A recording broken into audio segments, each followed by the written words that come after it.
Hey guys, welcome back to This Week in BJJ. I'm Budo Jake, and I'm here with the one and only Keenan Cornelius. Keenan, what are you going to show today? I'm going to show some cool counters to the berimbolo. There's actually two real nice leg locks you can do from there when they invert, and then also a nice thing to kind of reset the position when someone gets you deep on a berimbolo. I can show them quick if that's too many. Awesome. No, take your time. This is something that I think everybody out there is excited to see how to counter the berimbolo. He's joined by your training partner, Michael Liera. Liera, join us. All right, so when I first moved to Atos in Maryland, no one was really doing berimbolo. When I went to Atos, everyone's doing berimbolo, and there's all these new things I learned from it. And Liera was one of the guys who really showed me like some of the intricacies of like switching back and forth, like re-boloing meow style, and I had to come up with some cool stuff. So the first thing I want to talk about is this is a submission. I haven't seen it anywhere else, so I don't know if I made this up. I don't know. I'm sure someone else has done this before. You know that foot lock, the straight ankle one? So like when he goes to berimbolo here, and I sit to my butt, and I hook around his ankle with my free hand, and I catch it underneath the Achilles here, and I'm actually going to use my shoulder, like the shoulder muscle here, to pinch over his foot. Now it looks weird. It's not a heel hook. It's a straight ankle lock, and I catch my wrist, like the blade of my wrist, on his Achilles here. And with this control, he can't keep berimboloing really, because it makes it tighter when I squeeze it. So all I have to do is get this control, and then I use a rear naked choke grip, and I squeeze inwards and lean back. And it's the same concept as a straight ankle lock of trapping the toes in the armpit, and then finishing the ankle lock like this. It's the same thing, just backwards. So you have the overhook. He's here with the Del Hiva. You catch it under. Now it's very important that you don't just grab it and let the toes hang in front. The toes have to be caught behind your shoulder almost like it's almost like you're twisting his foot, but you're not. It's just to trap his toes there, and then you pinch your elbow in as you use your wrist to catch on his heel, and we rear naked choke and squeeze in and down. It's super tight. There's a ton of leverage there. And so you do it as, say you're trying to defend the berimbolo, but they get it deep anyways, and they tilt you to your butt. Here, you can catch it, sit here. If he tries to keep berimboloing, I just roll with him, and it makes it tighter even here. Wow, that's awesome. Yeah, it's a tricky little thing. I've tapped you with that before, right? Yeah. Yeah, it's real. It does work. Never done it in competition, but it's really tight when it's very tight. Yeah. The foot lock that most people go for is the toe hold. But against guys that are really good at berimbolos, usually have flexible. Yeah. So let's talk about like people. We go to berimbolo. People are always trying to grab this toe hold, and then that just helps when he goes all the way through here, and it just gives him the hook. So having other options is really important. So just the details on that, because it is, if you don't do this just right, it's not going to work. You want to use the blade of your wrist like about an inch down, okay, like this portion right here, right behind on his Achilles tendon here, and I'm trying to use my shoulder to tilt his foot in and down. So I catch it on this knuckle here on his toe, right over my shoulder, so I'm really pinching it in tight, and then having this hook here is allowing me to control the leg here. If I don't have the hook, it'll just turn, right? So having that is also stopping his foot from turning out and escaping. Pinch, hard, turn here, and I'm driving in, and I'm bending his foot forward as I put the pressure on the Achilles. Here. Michael, what happens if you don't tap right there? My ankle just popped right now. Yeah, his ankle popped. I've actually never had it done to me, so I don't know what the pain feels like, but there's a lot of pressure here. Yeah. I can do it to you if you want to feel it. Sure. Hope you're not one of those guys with freakish flexible ankles making you look bad. So here, sit, I catch the grip here. This. Yeah, that's super tight. Feels just like a straight ankle lock. It's like a straight ankle. Yeah. This one tighter one. Here. The only thing I'm worried about is if I go for it, I don't want people to think it's a heel hook. Right. Like I don't want refs to think it's a heel hook. It's really not. No. From what I understand, if you're ever to get DQ'd like that and you show the ref, like, look, it's not, like, feel it yourself, it doesn't attack the knee, they'll revoke their DQ. Okay. So that's the first foot lock. I have another. This is actually what Joao Miao got tapped with by what's his name? Philippe Silva. Philippe Silva at the One vs. Need, and I thought it was the coolest thing. And then I saw someone do it at the New York Open recently. So when they go to berimbolo, I sit back and I'm going to grab the knee. Let's turn this way. I sit back and I grab the pants here, and as he goes to berimbolo, I scoop my hips in, and I already have it caught behind my arm, and my hips are here, and I can just immediately raise my hips for the knee bar here. And that's something that you can be aggressive with. You don't actually have to wait for them to berimbolo. If you're the kind of guy who likes to long step backwards to pass, you can immediately reach behind the knee and hook it. So here, you're in the Ballet-inspired position. I reach deep in between his hand and his foot here to grab the pants or hook behind the knee. And as he goes to berimbolo, straightens his leg, and I use myself. I like to grip the gi with my right hand and scoop my hips in tight. Elevate his hips off the ground so I can really get that good pressure. That's awesome. So the berimbolo game is really changing a lot. There's a lot of ways to finish the berimbolo, and there's also now you're showing ways to counter it. Yeah. Do you think one is being more, is there more on one side than the other? I think the finishes are still stronger than the counters for sure. That's why it's still so effective. It's just that the defenses are so predictable. Like when I go to berimbolo, someone, I know what they're gonna do to defend it, you know, and there's so many options to actually like make them fall to their butt, take the back. Like there's so many different little things you can do, and there's not that many defenses yet. But I have a sick one that it works really well, like almost 100% of the time. I guess like to reset the position, kind of. Cool. Can I show it? Absolutely. All right. This is inspired by a ballet move I saw. So he goes to berimbolo. Now he's rotating this way, right? The pressure is me turning into him is what allows him to control me. By turning into him here is what gives him the counter pressure for him to actually control my body and start to tilt me over. I can take that away from him by rotating the opposite way, right? So if I were to turn just to right here, he can still, you know, grab my pants, start to throw the other hook in and take the back that way, but he wouldn't really be able to berimbolo me anymore. It doesn't work because I'm stepping back. He can't make me fall to my butt. So what we're gonna do is over-exaggerate that motion, and we're gonna step 360 degrees, okay? So when he goes to berimbolo, I'm just gonna step all the way over and look where he is in this position now. I can immediately drop into a strong position. Even if he gets his knee back, and I'm here, I almost usually end up here.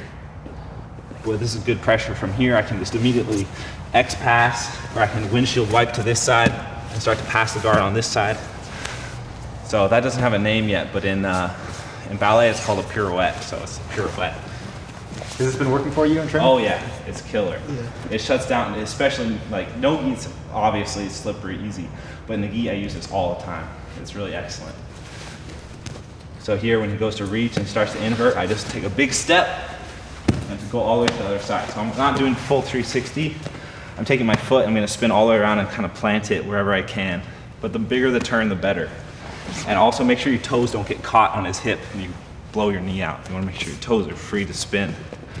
And then you just lift your body and very gracefully, the beautiful ballerina, step to the other side. And they can't do anything. It's the craziest thing because it's such a like unpredictable motion. And even if they know it's coming, there's not really, they have to come up with a whole nother counter, which no one knows yet. Really, right? There's no like, I'll let you know when I figure it out. As of now, I just like to just plant, like whatever, just making sure I have my balance, take a big high step, making sure I don't kick him in the face with my left foot. And it's hard, you can't really do it slow because I need the momentum to actually spin. You spin on your heel and your foot, and bam. And if you overcommit and you end up here, we're just back in the berimbolo. So you kind of want to step to that point. All right, so I'm here. We can land in a position where the Ballet-inspired hook is now off. And so the berimbolo is nullified. Awesome stuff. Yeah. Really cool to see modern jiu-jitsu and all the latest things you guys have been working on. And thank you so much for sharing those with us. Oh, no problem. Michael, do you have something you want to share with us today too? Sure. I'll work from the Ballet-inspired to show some passing. Usually when I'm here in the Ballet-inspired, I like to play with the collar, and the most common defense of the Ballet-inspired is a guy always pushing right here on my knee and taking the hook off. And it's usually really annoying, especially if they have a strong grip and you can't pull here on the sleeve. Because most people, as soon as they grab for the knee, they teach, pull the sleeve and then start to attack the omoplatas here, or, just breaking the sleeve and getting this control like this. So instead, I've been working with the collar and grabbing right here on the elbow, like almost up towards the tricep. And I like this grip because I can start to open up his tricep here, and it kind of weakens his grip like this. So now I can start to play where I'm opening my De La Riva hook off for him and then just breaking his grip this way. Because now he's already in a really deep omoplata position to where I don't even have to put my foot on the hip. I just throw my leg all the way across. Now from here, just like a normal omoplata, I lock the triangle, keep the grip on the lapel, and I can start to, scoot my hips out. Or if he's staying on his knees, I can switch my grip from here to here and start to hook the other leg or the arm, or roll him all the way over from here to the side control position like this. And another omoplata finish I've been playing a lot with is when the guy grabs my knee here, I open up my leg, same thing. I go for the omoplata, and as I start to go for the sweep and he rolls to his knees, I roll again to get him on his butt, and then from here I'm just gonna bring myself over and underhook the arm. And like you've seen recently, Clark's been going for the crucifix choke from here a lot, but a lot of times I have a hard time reaching for the collar here. So what I've been doing is just kind of making a little bit of space using this leg on the mat and shoving this knee down and putting him in kind of like a bicep crusher here, crucifix. This sucks. And then from here I can go for like the seat belt and start to go for the choke. Most likely the guy on top's gonna try to bridge into me, so I just use this leg here to keep him down. And if I scoot out enough, I can even attack his shoulder. It hurts. Oh. And there's so many different attacks from here.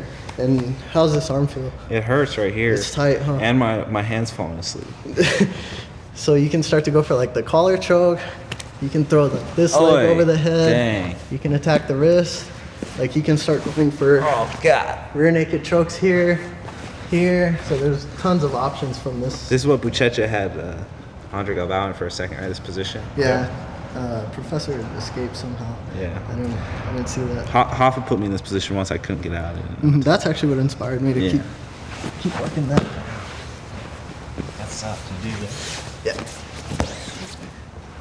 So here I go for my omoplata, grab the elbow or the tricep here, break the grip, throw my leg all the way over. And a lot of times the guy on top, he's keeping good posture, he's not letting me sit up. So I switch the grip to here, so I'm grabbing across with my left hand, and I just roll all the way up to my knees here. Boom. Now as soon as he rolls, I have the option to stay here in the side control, or roll through and grab his arm. So now if you can't reach for the crucifix like Clark does, just bring this knee down towards the mat, and as soon as it clears his back, I lock the triangle. Jeez. And then once I lock the triangle, I want to attach my chest to his back here. So I sit up and grab the seat belt. Now from here, it's both of my hands against his one hand. So it's really easy for me to just take this hand out, go for the choke like this, or start working on his arm. This is a really deadly position, Dang. Awesome stuff, guys. Keenan Cornelius, Michael Liera Jr., thank you so much for sharing your stuff today. Of course. What's the best place for people to find you online? You can, if you're interested in my DVD, you can find it at Keenan-Cornelius.com, or just find me on Facebook for any seminar inquiries. I'm teaching a seminar on the 12th at 858 Fight Shop in San Diego. Michael? And you can reach me on my Facebook, Michael Liera, or my email, and always I'm willing to do seminars or privates, and yeah. All right, awesome jiu-jitsu from these guys. Drill it, make it work for yourselves. Tons of great live broadcasts coming up this weekend, Masters and Seniors Worlds, Saturday and Sunday at IBJJFTV.com. In November, we have the Nogi Worlds and the BJJ Expo and plenty more stuff. We'll be back in 2 more weeks with another episode of This Week in BJJ. Thanks for watching, guys.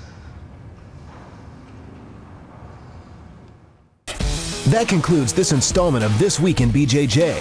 Watch and review past episodes on iTunes and YouTube, and then be sure to join us again right here for another live edition of This Week in BJJ, brought to you by BudoVideos.com.